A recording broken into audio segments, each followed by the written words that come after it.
It's serious, you know.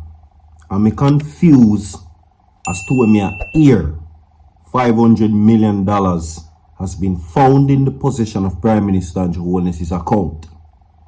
I'm confused, my people. But I'm going to make you be the judge of that. I'm going to play something for you. You understand?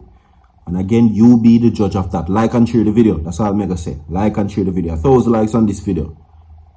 Listen to this. The financial sector adjustment and the fallout occurred 3 decades ago in the 90s. But if you follow some administration-friendly journalists, they want to make it the story of today. That seems strange. Why is that? Well, I'm going to suggest why that is. Because they prefer to talk about that as a distraction, so you don't talk about the 28 accounts with the nearly 500 million going through those accounts over the course of a couple of years. They don't want you to talk about the millions of dollars in cash deposited to the Prime Minister's personal account from unknown depositors. And I am quoting from the Integrity Commission report. As I said before, I'm confused. Is these findings this frightening and shocking, or is Peter Bunting deflecting from the fact that the government is going to release the FinSac files? That is the thing. Because here we are going with the FinSac thing. I don't know much about it. I don't know nothing about it at all. But FinSac apparently based power me here is a big thing. And a whole heap of politicians me here reach out off of FinSac. A lot of people would allegedly make the statement or the FinSac conundrum affiliated relatively to the People's National Party. Because based on now, the JLP talk about it, they put the FinSac destruction of Jamaica, align it with the JLP. And Peter Bunting are one of the names them that get called in his term as it relates to FinSac. Also coming up in the segment with people, some Vybz Kartel news for them. Some news only definitely want to hear. Okay? At the final segment inside Kindness Wednesdays, my people, and remember, do good deeds in silence and the Lord will bless you openly. Alright?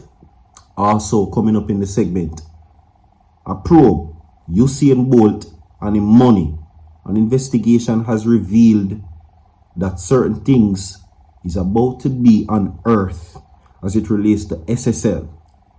We're going to talk about that. Alright? So like and share the video, my people. Listen to this. The financial sector adjustment and the fallout occurred 3 decades ago in the 90s. But if you follow some administration-friendly journalists, they want to make it the story of today. That seems strange. Why is that? Well, I'm going to suggest why that is. Because they prefer to talk about that as a distraction, so you don't talk about the 28 accounts with the nearly 500 million going through those accounts over the course of a couple of years. They don't want you to talk about the millions of dollars in cash deposited to the Prime Minister's personal account from unknown depositors. And I am quoting from the Integrity Commission report. And the reason why I'm a played for you, it is this. Peter Bunting is saying that the releasing of the FinSac archives is a distraction by the JLP for them to take your mind off the $500 million that he says has been found or deposited allegedly in the Prime Minister's bank account. They are calling this a distraction mechanism. You understand? Okay? They are saying that this situation is to distract the Jamaican people, throw cobweb over your eye, so to speak. Right? And he says that Jamaica should look closely into this situation. We're going to get in it quickly. Now, opposition spokesperson on national security, Senator Peter Bunting, says the government's launch of FinSac archives is a distraction from the Integrity Commission's damning report into the Prime Minister and Holness' finances. Now, Senator Bunting made the claims as he addressed the Southeast St. Elizabeth Candidate Presentation Conference in Junction on Sunday. Right? And again, $500 million. That is it originally. He says that the persons who deposited these monies are unknown and they cannot give account for it. Millions of dollars. Right? Do not be deceived is what he says. But is this, as we said before, another tactic by them? Because at the end of the day, I don't know about FinSac. But based on the excitement with the JLP are create over it, it seems as if that it is a big thing. And what I have found is that it was in his tenure that the FinSac situation up. Certain names were called within FinSac. You understand? So is it a deflection tactic or to wise up the Jamaican people? So the Prime Minister go on with things. You be the judge of that. And we're going to move on from that to know this. Okay? SSL, Usain Bolt. All of the people that must still stand with Usain Bolt and support him.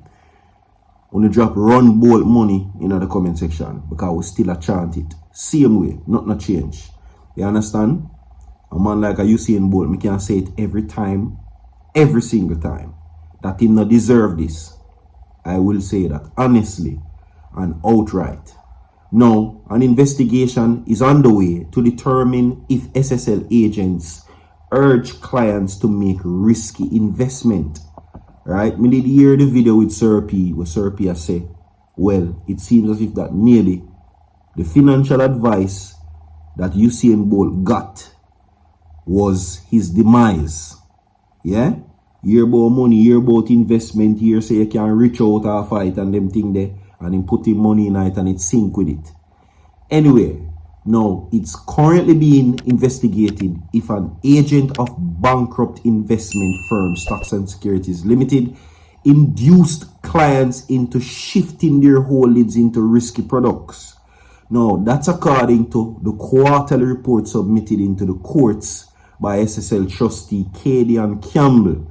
Now, according to Campbell, in many instances, the clients, mostly senior citizens, were unaware that their deposits at the securities dealer had been moved.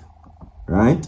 Now, according to the trustee, there are approximately 154 non-proprietary accounts at the investment in with investment in SSL related entities or other entities recommended by SSL representatives which are significantly impaired. Now, there are Delta Capital Partners, P2 Control Group, SSL Fixed Deposit Bridge, SSL Growth Equity, and SSL, promissory note off balance sheet. Now, the total value of these investments come to 11.5 million US dollars. That is 1.8 billion Jamaican dollars. According to Campbell, an initial assessment is that the recovery prospects of these clients is very